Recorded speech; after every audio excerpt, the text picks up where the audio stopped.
मुरबाडमध्ये घरफोडी करून चोरट्यांनी सोन्याचे दागिने केले लंपास। मुरबाडमध्ये घरफोडी करण्याचे प्रमाण वाढले असून दिवसाढवळ्या घरफोडी होत असल्याने शहरातील नागरिकांमध्ये घबराटीचे वातावरण निर्माण झाले आहे।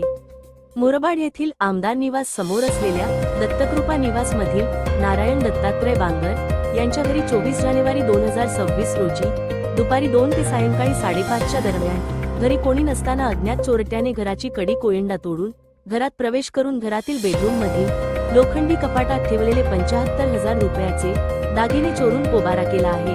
चोरीसाठी चोरट्यांनी वापरलेली MH-43R6117 ही होंडा सिटी गाडी सीसीटीव्ही कॅमेऱ्यात कैद झाली आहे। श्री बांगर हे गावी गणपती असल्याने तिथे गेले होते, त्यामुळे त्यांचे घर बंद होते। याचा फायदा घेऊन चोरट्याने घरफोडी केली आहे। हेड कॉन्स्टेबल रामदास शिंदे हे पुढील तपास करत आहेत। मात्र मुरबाड सारख्या ठिकाणी आमदारांचे निवासस्थान असलेल्या ठिकाणी दिवसाढवळ्या घरफोड्या होत असल्याने मुरबाडमधील नागरिकांमध्ये भीतीचे वातावरण निर्माण झाले आहे।